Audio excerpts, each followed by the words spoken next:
We're not giving grades. It's not A+. Did they get a 96.5 or a 95? No, it's did they pass or did they not? Pass, fail for the 3 ACC teams in the triangle and the Carolina Panthers for how they are handling the quarterback position with the current quarterbacks they have, right? And Panthers don't get like a gold star for like Cam Newton was pretty good. No, it's the ones on their roster that they are developing right now because they are all kind of still developing young quarterbacks. Dennis, because I always put it on you, so I never get accused of being, oh, you always do that team first. We have the 3 ACC teams in the triangle and the Panthers. Which one do you want to start with? Let's see. We did NC State and UNC. This is why I go to Dennis, because he keeps like a log of what we started with last time. We started the show with NC State. We also had a Duke quarterback in there. So let's go ahead and go with North Carolina, since we haven't done North Carolina yet today. North Carolina. Now, I will call this North Carolina's development of Gio Lopez / other. Because I think it's Gio Lopez that's going to be the starter, but they haven't named him, so I want to acknowledge that because that's part of it. Pass, fail for how they're developing Gio Lopez / other. I got to go fail. And I'm going to explain why. What Gio Lopez is trying to do isn't easy. Even if you gave him all of the compliments and confidence in the world, South Alabama to the ACC ain't easy. That's a big jump for the best of the best, right? And to go right into TCU week 1, that's not an easy task. Especially since he wasn't around for spring ball either. Wasn't around for spring ball. Even the coaches that were around for spring ball are still implementing new offenses and everything. So it's not even like he can sit down and ask any of his teammates, what do we do on this play? Because they're going like, oh, geez, better ask coach. I don't know. New offense, new scheme, new coaches, the Belichick circus and whatever you want to make of that is a lot to swirl around in the head of a young guy trying to jump from South Alabama to UNC. He's trying to jump into the shoes that have recently been filled by Howell and May and some really good college quarterbacks / NFL quarterbacks. You don't get gold stars for putting your quarterback through like trials and tribulations if all you're doing is making his job more difficult. If they would have gotten behind Gio Lopez a bit earlier, even if you went into camp with a competition, but a week or two in, all right, it's been settled that this is our guy. I think this grade could be higher, but for right now, it's a fail because I don't think he's going to be as ready as he could be week 1. Next, Dennis, where are we going? Let's go to Duke. Duke, I'm giving a pass.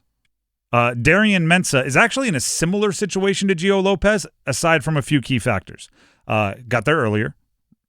So he's had the spring, he's had all training or all summer where he was taking his receivers on vacations / workout trips to Tampa.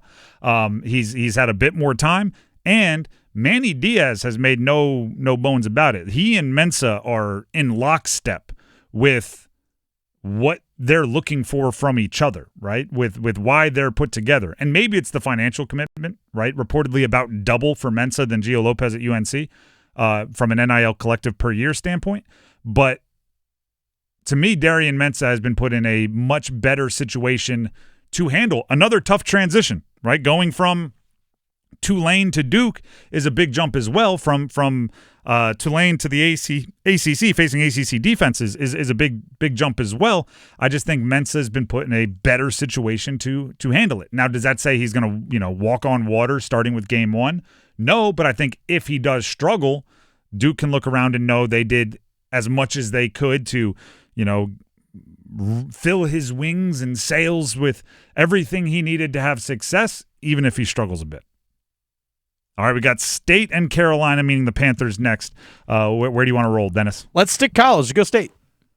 I think this is a pass, and I think they're doing a great job with C.J. Bailey. Again, does that mean he's gonna walk on water week 1? That remains to be seen. But I love how they've handled it from the beginning, going back to last year. Right? They didn't think he was ready to play. They had a veteran that they wanted to be their starter. injury happens, he's put into the lineup. And from that point forward, there was no hesitation, right? It was 10 toes down. CJ Bailey's our guy. He had some games with some turnovers. Obviously, they weren't happy about it, but it was still supportive in their constructive criticism. They still encouraged him to use his physical gifts. Now coming into this year, this whole offseason has been about making CJ Bailey the guy, right? They didn't go out and recruit competition. They didn't go, well, actually, now we're going to open up the starting job and see who wins it. No, it's been all about rallying behind him and letting him put his fingerprints on the offense, even all the way down to they felt a change was necessary at the coordinator position, and they stayed internal. That's going to keep the terminology the same. He's not going to have to go learn a new language, not going to have to call all the formations, whatever the new coordinator wants to call them. It's thinking of the young quarterback in that transition to Kurt Roper. And that relationship's there. That's already because he's been around. Yeah. And then on top of that, today they named him a captain. Yep. Which is like the reason why I like that is because it, for lack of a better term, it is kind of pointless. But it's just something that I promise you matters, right? In the history, like if he goes on to be an all ACC quarterback, no one's going to, the top thing on his resume is going to be like team captain. But at this point in the season, August 19th, naming him captain gives him just a little bit more ownership over the team as he goes into the starting group. Really like what they've done this is all mental, by the way. This is all just the between the ears personality side of quarterbacks. We haven't really talked about, like, did they surround him with an offensive line? Did they give him weapons? Are they calling quarterback friendly plays? We haven't done any of that. It's just the psychology part of quarterback. I think they get a really, really good job at. And that leaves the Carolina Panthers. So this one's kind of easy for me. It's a fail. From day one, Bryce Young has had the cards stacked against him, right? From a kind of supporting cast standpoint, right? It was not great from the beginning. The changing of coordinators, the changing of play callers, the changing of head coach, the short leash with the new head coach, the not naming him the starter week to week, then coming into this year, obviously I've voiced my concerns with how they've handled the preseason and not giving him a chance to go back out there. I think there's trust issues. I think sometimes they don't recognize when he needs to see one go through the hoop, as I say, like needs to get a free throw or a layup. Instead, they keep calling, double screens for him to shoot threes. And it's like, dude, the guy's cold. Let him see one go through the hoop one time. Meaning they're calling difficult plays, hard to execute plays, when really he just needs a breather play. I know he's going into year 3, and right now it seems like they're treating Bryce Young as a quarterback that had a very quarterback situation through years 1 and 2.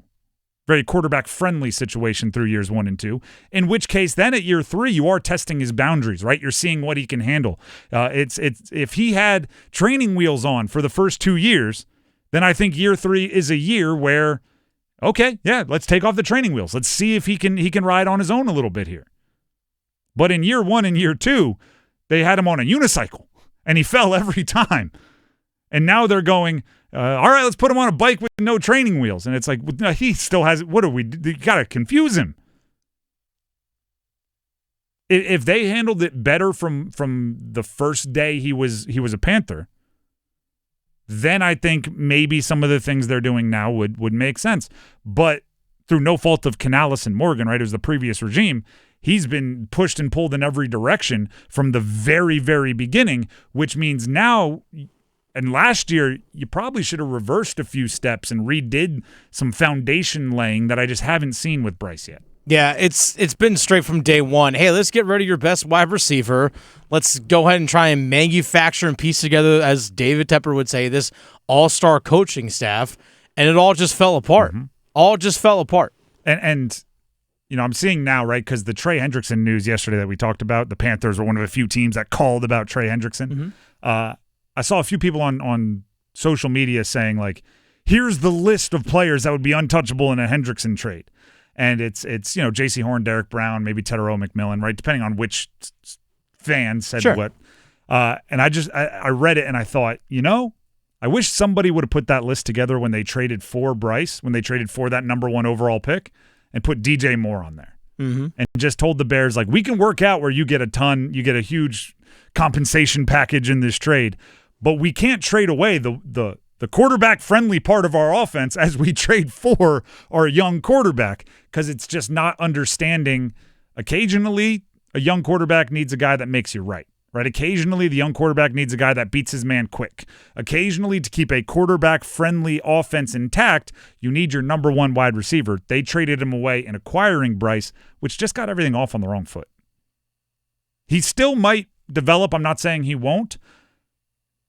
But I'm saying if he doesn't, part of me will always go, well, did he ever really have a chance?